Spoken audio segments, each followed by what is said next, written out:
Hello from Fair Share IT Services. I'm going to explain you about how the domain registrar, DNS, and all those things work together. So this is a slightly complex concept if you're not used to doing it on a daily basis. So you might have to see this multiple times, right? So at a top level, right? Domain registrar, like you must have heard about GoDaddy, Namecheap, and similar type of domain registrars. So these are different companies. So what it means is that these domain registrars will have their own user ID and password, right? And the link that you go to that link, enter user ID, password, maybe two-factor authentication and all that, and then you enter there and register your domain, right, or maintain your domain, right? Then the second entity in this case is are like name servers maintenance companies, right?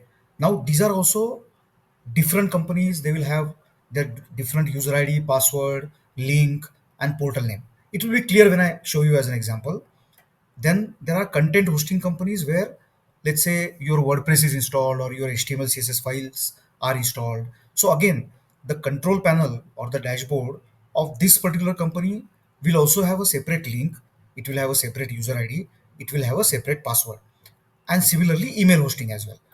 Separate company, right? But now the things get complicated because what happens is, like, GoDaddy, what it says is that since you are coming to me, they're like shopping mall actually, since you are coming to me for domain registrations, don't worry, I'll provide you the name server. I'll also provide you content hosting. I'll also provide you email hosting. But just like a mall, they may not offer the best of these services, right? But they do offer. So many a times what happens is the client buys domain, everything from GoDaddy, right?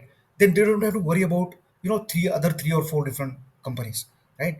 But many a times what happens is that, like for example, Google, right? Gmail is the best when it comes to email services. So what you want to do is that you want to have your own email service which is different than what GoDaddy provides, right? Similarly, like GoDaddy, I mean, at least I don't consider it as the best when it comes to hosting. So I might be using somebody else. Like for example, I use DigitalOcean, somebody might use AWS.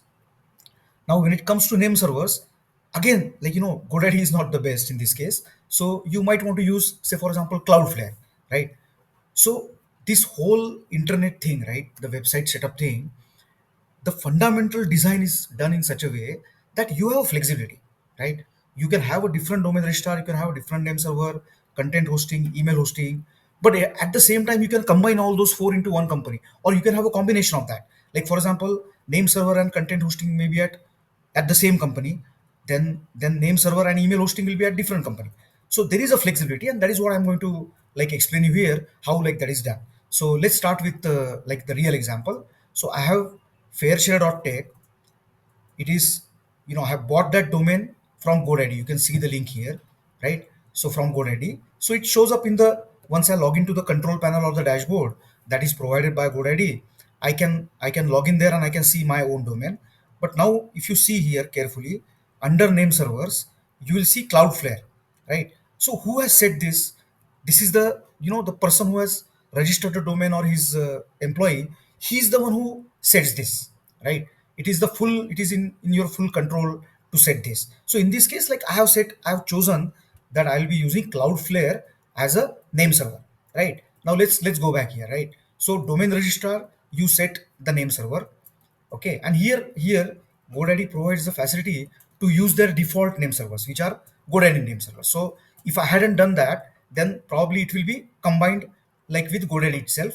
But now since I have chosen Cloudflare, I have to log into Cloudflare. So if you look at this, you see the Cloudflare dashboard. It has got its own link, and I used my own separate user ID and password. And here I see fairshare.net. Now let me click here.